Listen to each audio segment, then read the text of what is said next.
Hello everyone. आज का topic है करम पर्व क्यों मनाया जाता है। करम पर्व भारतीय राज्यों झारखंड, पश्चिम बंगाल, बिहार, मध्य प्रदेश, छत्तीसगढ़, असम, ओडिशा और बांग्लादेश में मनाया जाने वाला एक फसल उत्सव है। यह शक्ति, यौवन और युवावस्था के देवता करम देवता की पूजा के लिए समर्पित है। यह अच्छी फसल और स्वच्छता के लिए मनाया जाता है। करम त्योहार में एक विशेष नृत्य किया जाता है जिसे करम नाच कहते हैं।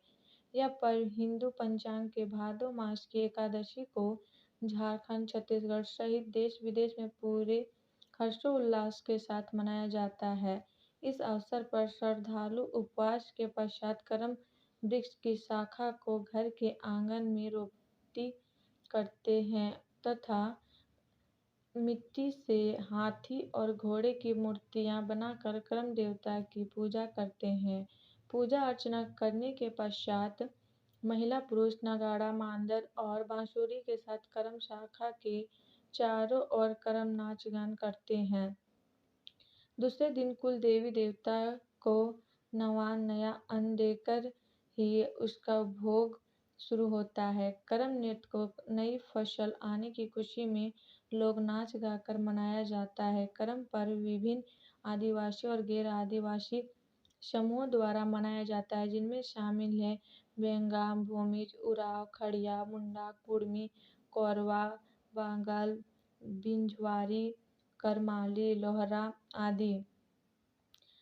भादो महीने अगस्त सितंबर की पूर्णिमा को आमतौर पर करम उत्सव मनाया जाता है। करम वृक्ष उत्सव की कार्यवाही का केंद्र है।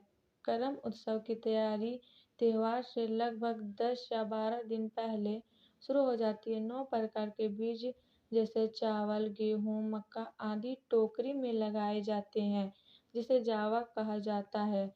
लड़कियां इन बीजों की 7 से 9 दिनों तक देखभाल करते हैं। करम उत्सव की सुबह महिलाओं द्वारा चावल का आटा प्राप्त करने के लिए लकड़ी की अंतर्ढेकी में चावल कूटने के साथ शुरू होती है।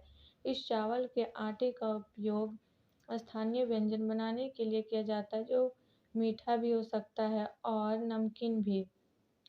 इस व्यंजन को करम उत्सव की सुबह खाने के लिए पकाया जाता है और पूरे मोहल्ले में बांटा जाता है। अनुष्ठान में लोग ढोल, नगाड़ों और मांदर वादकों के समूह के साथ जंगल में नाचते जाते हैं और पूजा करने के बाद करम के पेड़ की एक या एक से अधिक शाखाओं को काटते हैं।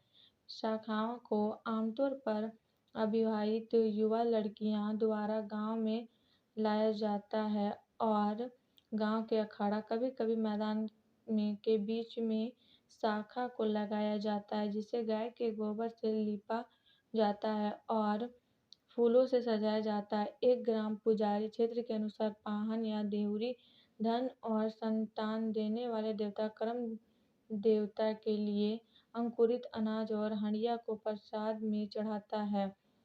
करम देवता की पूजा करने के पश्चात करम देवता प्रकृति देवता की कथा सुनाई जाती है। फिर लोग अपने कान के पीछे पीले रंग के फूल के साथ अनुष्ठान नृत्य शुरू करते हैं। सभी पुरुष और महिलाएं चावल से बनी पेय पदार्थ हंडिया पीते हैं और पूरी रात गायन और नृत्य में बिताते हैं। दोनों त्योहार के आवश्यक भाग है, जिसे करम नाच के नाम से जाना जाता है। ढोल, नगाड़ों और मांदर की थाप और लोकगीतों पर महिलाएं एवं पुरुष नृत्य करती है। पूजा के बाद एक सामुदायिक दावत और हंडिया पीने का आयोजन किया जाता है। अगले दिन करम की डाली नृत्य करते हुए नदी या तालाब में विसर्जित कर दिया जाता है और इस तरह से करम नाचते गाते आता है और हमें खुशियाँ दे चला जाता है। लोक कथाएं। भूमिज और उराव लोगों के बीच दो प्रमुख किंवदंती है।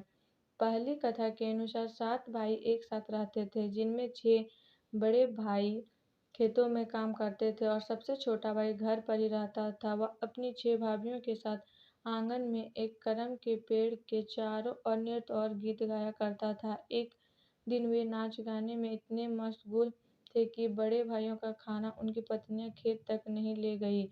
जब भाई घर पहुंचे तो वे आग बबूला हो गए और करम के पेड़ को नदी में फेंक दिया। सबसे छोटा भाई गुस्से में घर छोड़कर चला गया। फिर बाकी भाइयों पर बुरे दिन आ गए। उनके घर क्षतिग्रस्त हो गए, फसलें खराब हो गई और वे लगभग भुखमरी की स्थिति में आ गए। जंगल पहाड़ों में घूमते घूमते सबसे छोटे भाई को एक दिन करम का पेड़ नदी में तैरता हुआ मिला। तब उसने करम देवता की पूजा कर उन्हें प्रसन्न किया, जिसने सब कुछ बहाल कर दिया। तत्पश्चात वह घर लौट आया और अपने भाइयों को बुलाकर उनसे कहा कि क्योंकि उन्होंने कर्म देवता का अपमान किया था, वे बुरे दिनों में गिर गए थे। तभी से कर्म देवता कर्म वृक्ष की पूजा की जाती है। दूसरी कथा के अनुसार कर्मा धर्मा नामक दो भाई थे जो काफी गरीब थे।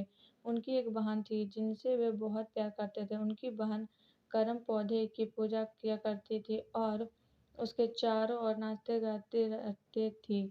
एक बार कुछ दुश्मनों ने उस पर हमला कर दिया तो उसके दोनों भाइयों ने अपनी जान की बाजी लगाकर अपनी बहन को बचाया था। तब से बहन ने करम पौधे से अपने भाइयों के लिए खुशी, सुख और समृद्धि मांगी तथा दोनों भाइयों के साथ करम देवता की पूजा हर्षोल्लास के साथ करती थी। तीनों का जीवन सुखमय था। एक बार बड़ा भाई कर्मकाम के सिलसिले में परदेश चला गया। वर्षों बाद वह बहुत धनी होकर घर लौटा। उसका छोटा भाई धर्मु तथा उनकी बहन करम वृक्ष के नीचे करम देवता की आराधना में लीन थे तथा बड़े भाई कर्मों के स्वागत में नहीं गए।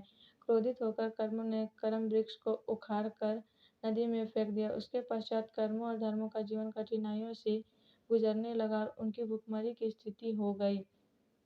तब उनकी बहन ने उन्हें बताया कि कर्म देवता के अपमान के कारण उनकी यह दशा हुई है। उसके बाद दोनों भाई जंगलों, पहाड़ों तथा देश प्रदेशों में घूम घूमकर कर्म वृक्ष की तलाश करने लगे। एक दिन उन्हें वह कर्म वृक्ष नदी में तैरता हुआ मिला, जिसे वे वापस घर लाकर पूजा करने लगे। उनका जीवन दोबारा सुखमय हो गया। और आप लोग को वीडियो अच्छी लगी तो please like and subscribe my YouTube channel and share जरूर करें।